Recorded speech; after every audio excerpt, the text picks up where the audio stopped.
Cowboy State Daily Show with Jake on a Thursday. Special guest Bill Conroy going to join us here in a second. He's got a new book. You've got to pre-order now, and we'll tell you why. It's all about Venezuela, and Venezuela in the news like never before. Venezuela's going from just this part player in the global dynamics to front and center all of a sudden, and a power struggle over Venezuela. We all know what happened. President Trump swoops in, plucks out the president and his wife in the dead of night under the premise that we're fighting a war on drugs. But is it really about oil? Probably, because all of a sudden all we hear about is the oil aspect of it. We got Bill Conroy on. He's author of numerous books, decades experience as a veteran journalist, particularly in the Central America venue arena, and perfect timing to have him on with what's going on in the news today. Bill, great to have you with us. How's everything? It's good. You can hear me okay, huh? I hear you fine.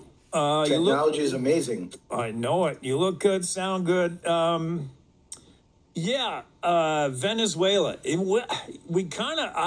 We saw this coming. We've had guests on. We've been talking about it for weeks. It started with just some drone firings on different speed boats that were carrying presumably drugs, and then it goes into basically where we are now, which is kind of a soft war on Venezuela, a takeover. I don't know.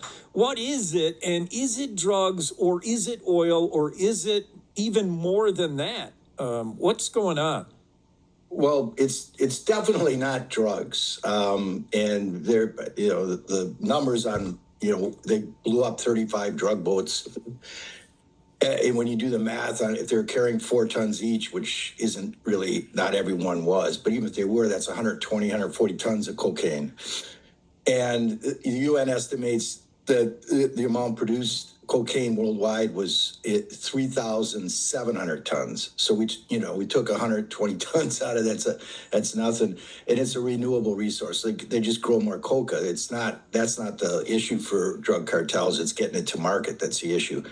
So the next thing is Trump last night was telling the press that, we could be there for a long time, even though Rubio's trying to say, no, it's not like that. So they got all these mixed messages coming out, which makes it hard to analyze. But, we're already demanding 30 to 50 million barrels from them that we're going to sell. We're not saying what we're doing with the money, but it's about 2 months of their production. And we're basically shutting down or controlling through that blockade that we have there. We have our, a third of our fleet off their coast, what oil gets out and to whom. And so, we've basically clamped down on some of the shipments that were going through these shadow fleets. And a lot of that goes to China. China gets about 4.5% of its oil through Venezuela, some of it legally, but a lot of it through the black market because it's cheaper to buy. And then, another chunk of it goes to Cuba, and then another, sizable share goes through Chevron to us, to the United States still, through a special deal that was worked out. So basically, by controlling the oil there, we're trying to control the regime. We left the Maduro regime in power.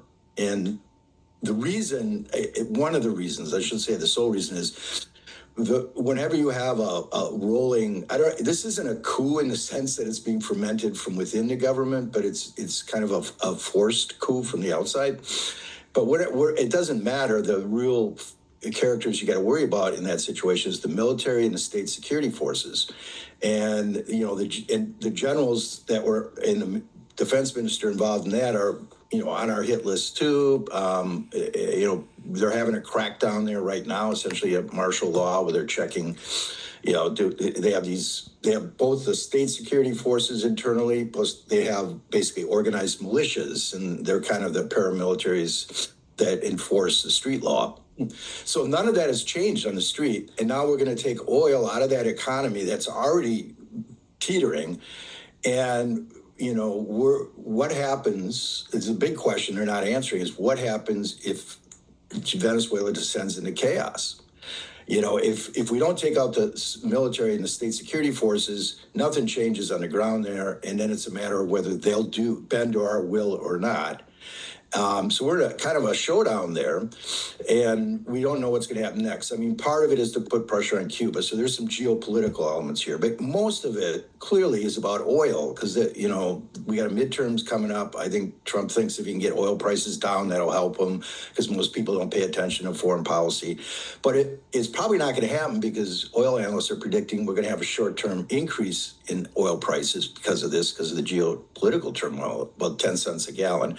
It may or may not last long because we got a glut of oil on the market, which then turns around and makes it hard to sell your oil at a profit if there's already an oversupply. So all these dynamics are moving. They don't have control of all of them, and no one does. There's just too many pieces on the chessboard to know what's going to happen next. Yeah. I mean, this appears a huge flex by President Trump, by D.C. right now. And the timing of it, I mean, and I think we're seeing almost immediately, we saw under the guise of drugs, that allows you kind of the legal framework that allows the door to be cracked open and your first step in. But it wasn't a day where all of a sudden it turned to oil, and Trump was saying, like, I'm going to control the oil and I'll take the revenue. And and also, why did we, the defense minister and the interior minister, which are in charge of the security forces and the military,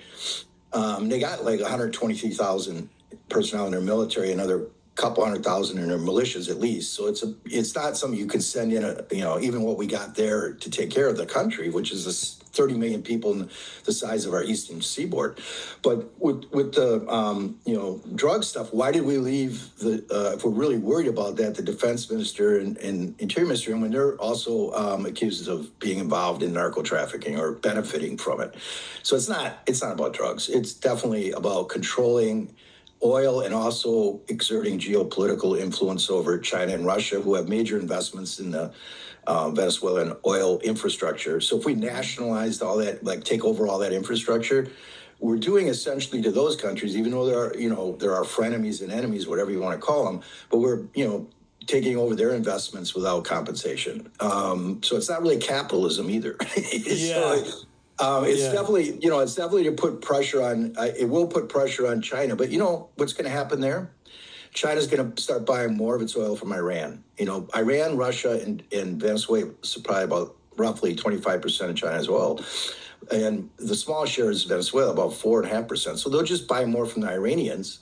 And that just strengthens the Iranian economy. So we're making, think we're solving one problem and we're making another problem worse for us somewhere else. But I guess we don't care about the Middle East. It's not in our sphere of influence, except everyone's got a nuke nowadays and Israel does. And, it's just a crazy time. We're trying to run a world on 18th century policy or 19th century policy in a 21st century world that has the internet and nuclear bombs. It's just like, what? Iran may be next on Trump's hit list. I mean, they're in day 11 of protests there where the people are saying, Trump, will come and save us. And he is. But you got to ask yourself this. And how do we pay for all this? Yeah. It's just like we're going to get bogged down in a bunch of, wars, or at least, like security operations that are going to be incredibly expensive, have no certain outcome. And, we're right back to what we said we'd never do, as being the world policeman or whatever the heck's going on here. I think it's a little more, about a lot of people making some money off this too. So it's got mixed motives. I mean, some people are going to get awful rich off of this, and it isn't going to be you and me. or our gas prices. I don't know. If they go up 10 cents a gallon, maybe that's not a big deal, but I don't see them suddenly plummeting. And if they are, there's probably other problems with the economy, because when gas prices go really low, it means, no, you're right, the economy's slowing down. Yeah, whenever you're faced with something complex and it perplexes you, it's always the follow the money theory that usually helps out. We're talking to Bill Conroy. You got a chance to pre-order his book that tries to put it all in perspective, but this is such a fast-moving world we live in. The Great Pretense, a tour through the boneyard of the CIA's war on drugs. You can pre-order that now from Bill Conroy. Bill, give me an idea. You'll actually get it on Amazon or at Trinidad Press, which is publishing it. So Excellent. they're taking pre-orders. And the book's about more than just Venezuela, but there is, I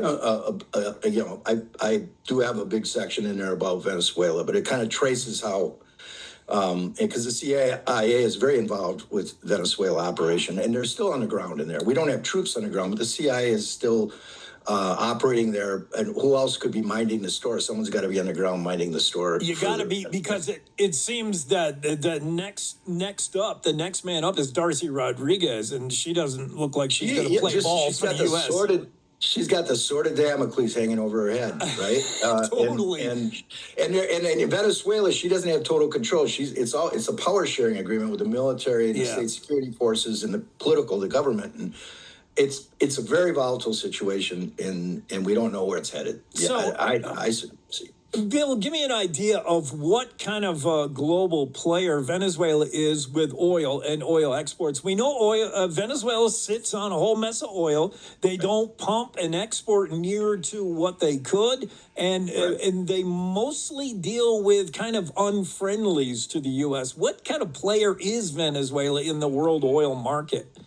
Well, they've been heavily sanctioned, so basically their market opportunities are limited to the bad actors, or at least from the point of view of the United States, they're not the ideal customers, and that's China, and mainly China. And then, like I said, to a certain extent, they're still importing oil to the United States through Chevron. They put out about 900,000 barrels a day, and maybe 150,000 of that goes through Chevron, and the balance of it goes through the black market, most of it to China and Cuba. And they've been basically helping Cuba out for years. But what's going to happen now is Mexico also supplies oil to Cuba. So now Mexico is going to be in a hot seat because I think they want to actually see the Cuban regime, that's Rubio, see that fall next, and they want to choke oil off to it.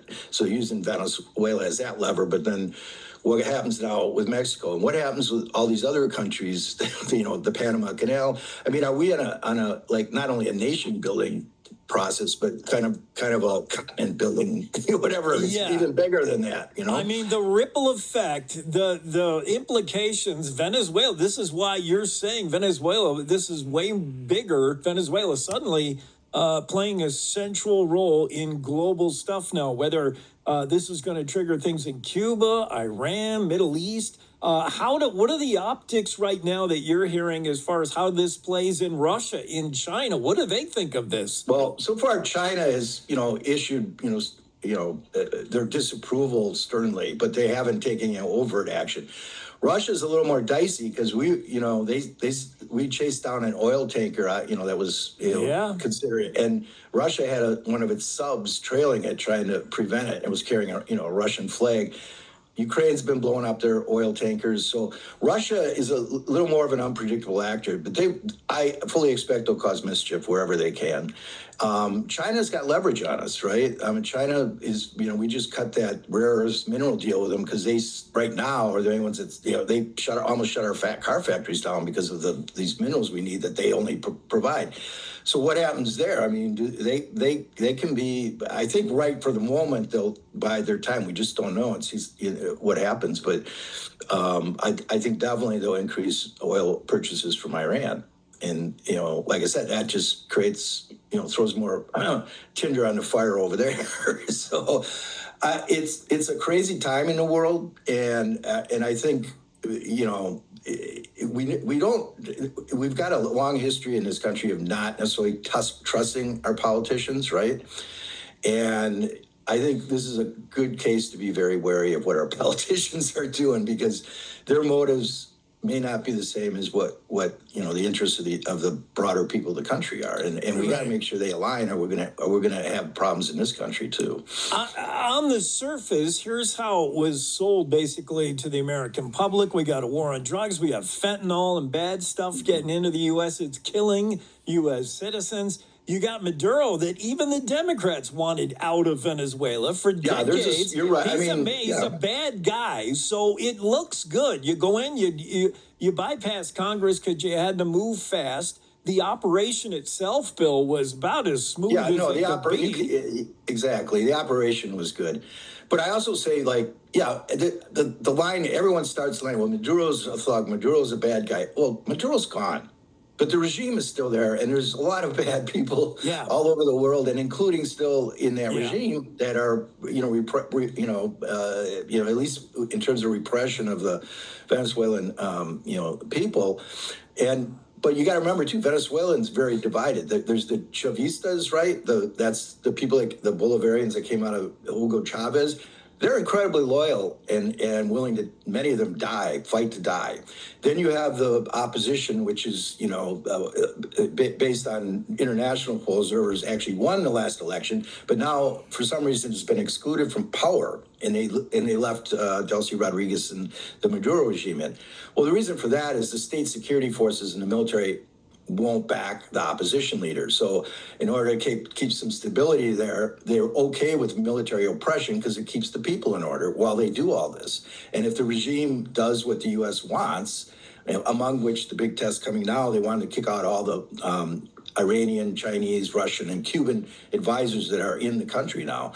We haven't seen what's going to happen with that. And plus they want all this oil delivered to the doorstep of the United States, for whatever, who knows, that's about $2 billion worth of oil that's just coming out of their economy. If we keep bleeding oil out of their economy for various things, that's their sole source of revenue, basically. That's just going to deteriorate their economy further and further. So it seems like any button we push here to make a political gain here, a political gain there, has an opposite reaction somewhere else. Yeah. That's kind of the way I see it. There's no way to really. This is a very difficult situation now to solve. These countries in South America and others like it that are really under dictator control. If you remove, we've seen what happens when the U.S. or anybody else gets involved to depose a dictator. Nature hates a vacuum, a void. Yeah. I mean, you just leave it. Venezuela, in the end of the day, is run by whoever has the most guns. And I don't know if that's Darcy's people or if that's going to be U.S. boots on the ground. Well, that's the fear. I mean, in order to go in, you would go in and secure the oil fields at a minimum, if you're going to do that, right? Yeah. But this country is jungle. It's mountains. They don't have to win a war there. It's a war of resistance. If they decide groups of them, armed groups and rebels. I mean, this is everyone laughed at Castro in Cuba, a guy, a little break take, but look what happened with Cuba. You are not going to go in there and run this country smoothly if you're perceived as an occupier. Just won't happen. And there's people that will, like there would be people here that would die, for their country, so to speak, or whatever. Right. So, yeah, it's just it's not as easy as it looks. It never is. And it's probably why the end game plan does not include Colombia. We hear them mentioned. This probably really is Venezuela. It probably really is oil and controlling the global markets there, global markets. I think so. It's more that than anything else. I think there's other elements of, there's some political, like the midterm calculation stuff coming up. You want to look tough. That it's always good to have. If this had gone wrong, it would have been a Jimmy Carter moment, right? In Venezuela. So I mean, it definitely is at least short term, I think, political boost for a president that is dropping precipitously in the polls and has some own, within his own base, there's some, disagreement over whether this is the right thing to do or not, right? So you're starting to, it's a very volatile time, and you got to ask yourself, are we making the right decisions for the right reasons, or are we just kind of winging it? Trying to milk what we can out of it, For the administration, it certainly looks like a poll booster. It looks like we didn't lose a man. We didn't lose a helicopter. We got a madman, bad guy out of Venezuela. The Venezuelan people love us. We keep drugs out of the U.S. It's not the case that the Venezuelan people love us. Some of them, about maybe half the people have them. I mean, the other half are in the regime still, and they control, Yeah. you know, and there's a lot of loyalists to the regime, even though we could look at it and say, how could they be loyal to that regime? Well, look, because they're benefiting in some way. And the Chavistas came to power basically as populists, right? Even though they're socialists, there was a big gap between rich and poor in Venezuela, like it's developing here, but a huger gap there. And they ran on, you know, providing oil money through social programs to the poor, which meant taking money out of someone's pocket. And so that's created a rift in Venezuelan society over, you know, just like we kind of have here for different reasons, you know, it's very polarized. So it's not as simple as all the Venezuelan people. Yes, many of them did, but many of them are just the opposite. They feel that what happened is, you know, an invasion of their, you know, you know, well, if you were supportive of the Maduro regime, you don't have to imagine what the reaction would be to having the head of the regime decapitated. So, yeah, it's not as simple. I wish it was, but it's just not as simple on the ground there as the U.S. is seen as the good guy now. But we're seen as the gringo imperialists in much of Mexico, and this intervention is only ratcheting it up across the continent. And we're going to start seeing people unify in Latin America to deal with the United States, and you know, they're not going to challenge us militarily, but economically they're a big bloc. And they could throw some weight around. Now we'll see if it's hard for them to organize because there's a lot of divisions in Latin America among the countries, clearly left and right and all that.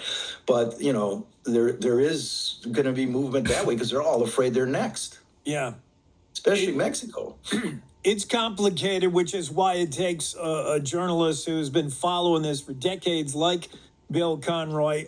You got to be our go-to guy because this isn't going away anytime soon. President Trump's flex in Venezuela about drugs, not really, about oil and what it's done, maybe global unrest here.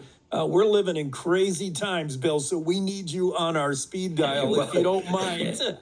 I don't think anybody can really put anyone's mind at rest right now. I mean, it's one of those, it's what the old Chinese proverb, you know, living in interesting times is not necessarily a blessing. So, right. we're definitely in interesting times.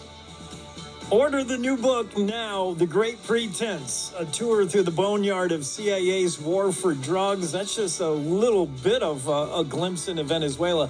But yeah, Bill, thank you so much. We'll have you on again. Hopefully we won't need you on again like in an emergency, but we'll have you on again to just explain what the heck is going on. Yeah, well, it's good talking to you. You too. Appreciate it. Have a great weekend. That's Bill Conroy. Check out the book and, the whole Venezuela thing. What to make of it? We got to take a break. We'll be right back with more on the Cowboy State Daily Show.